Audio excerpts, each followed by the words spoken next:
Wysteria, energy, twister.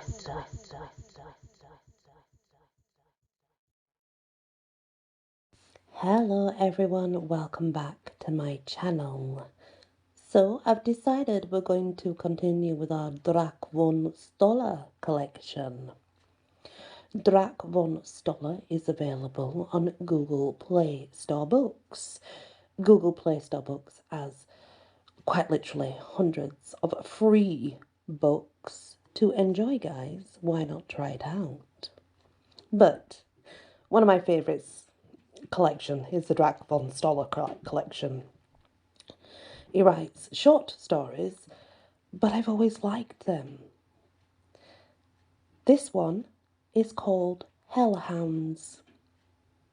In a little town called Linville, it is said that a witch was burned at the stake deep in the woods, and just before her body went up in flames, she said, "Anyone that enters these woods will not leave alive, mark my words."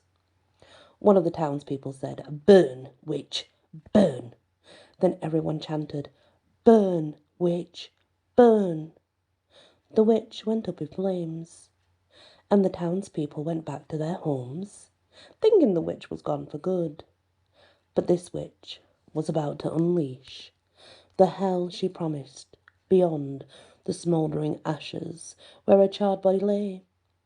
As night set in and the townspeople were fast asleep, and the time was 3 a.m. on all their clocks, which was known as the witching hour, that's when things were unfolding deep in the woods.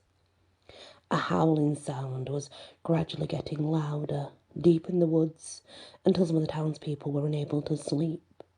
So they got their guns and torches and headed deep into the woods to investigate the howling sounds. Then, as they got closer to where the howling sounds were coming from, all hell broke loose on them. The demon-possessed hounds were attacking the mob of townspeople like they hadn't had a meal in days. The hounds' eyes were blazing red as fire, and the horde of townspeople was screaming and moaning and begging for the hounds to let them live. But these hounds from hell weren't about to back off and let their tasty meal just get away. As the hounds tore into their flesh and licked their bloody chops in delight, there was a rumbling noise coming from the shallow grave that the townspeople buried her in. The witch rose from her shallow grave and was laughing as the hounds devoured the townspeople. The witch said, "I told you all that if you entered these woods, you would never leave alive." The witch laughed as their screams and moans echoed through the woods. Amidst the chaos and carnage, the news of the horrific events reached the ears of neighbouring towns.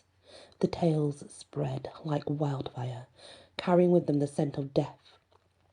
Fear that gripped Linville. Whispers of the malevolent witch and her demon hounds began to fuel the darkest imaginations of those who heard the stories. The woods, that had once been a peaceful escape for the townspeople, were now deemed a forbidden place, shrouded in terror. Out of the shadows emerged a figure unlike any other, a witch hunter named Iman van Helm. He travelled far and wide, seeking out supernatural threats that plagued innocent lives. His reputation was as skilled and fearless, well, as the arcane preceded him, and his heart was set on liberating Linville from the clutches of the vengeful witch and her hellish companions. Eamon's arrival was like a glimmer of hope in the midst of despair. Armed with knowledge passed down through generations of witch hunters, he had an array of enchanted weapons and potent spells at his disposal. The townspeople, desperate for salvation, rallied behind him, their fear-driven determination renewed by the sight of a true champion. With his grim demeanour and stern expression, Eamon addressed the frightened villagers. "Fear not, for I am here to put an end to the torment that has befallen your town. But to succeed, I need your trust and cooperation. This witch and her hounds are powerful, but they can be defeated. We shall strike back against the darkness that plagues these woods. Guided by Eamon's unwavering resolve, the townspeople prepared for a confrontation like no other. They gathered silver weapons, blessed amulets, and torches infused with potent herbs, all tools they hoped would aid them against the supernatural forces they were about to face. Eamon shared his insights about the witch's weaknesses, cautioning them about her manipulation and the importance of standing united against her tricks. As the sun dipped below the horizon, casting long shadows across the cursed woods, Eamon led the townspeople toward the heart of darkness. The forest seemed to absorb their every footstep, muffling their breaths and heightening their senses. The howls of the demon hounds echoed ominously, a chilling reminder of the danger that lay ahead. The encounter was fierce and brutal.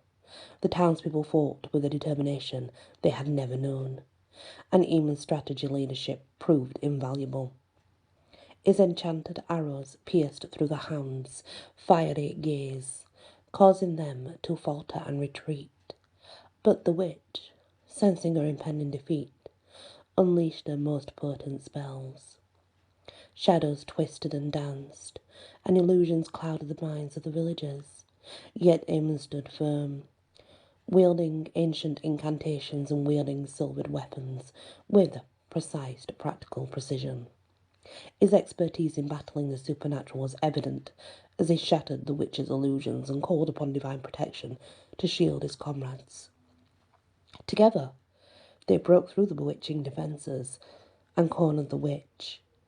The final confrontation crackled with raw energy. Spells clashed and silver met sorcery in a battle that seemed to ripple through the very fabric of the woods. Eamon's determination was unyielding, and he channeled the collective will of the townspeople into a single decisive blow. With a blinding flash, the witch's malevolent power shattered, her body crumbled into ash. As the witch fell, her hold on the demon hounds was broken. The hounds, no longer controlled by a dark influence, whined and backed away, retreating into the depths of the woods. The victory was met with a mixture of relief and exhaustion, the air thick with the scent of victory, the memories of those lost. Linville's woods were no longer a realm of terror, but a place where the townspeople could once again find solace. Eamon van Helm, the witch hunter, had delivered on his promise, earning the town's eternal gratitude. His name became a legend whispered around campfires, a symbol of courage in the face of darkness. And as the years passed, Linville's children would play freely beneath the canopy of those once dreaded woods, their laughter a testament to the resilience of the human spirit and the triumph over the forces of pure evil. The end. Thank you so much for listening to this Drac Von Stollor story. I really appreciate it. Please hit the like, share if you can, and if you're not yet subscribed, please consider doing so. Many blessings. Wysteria. Energy. Twister.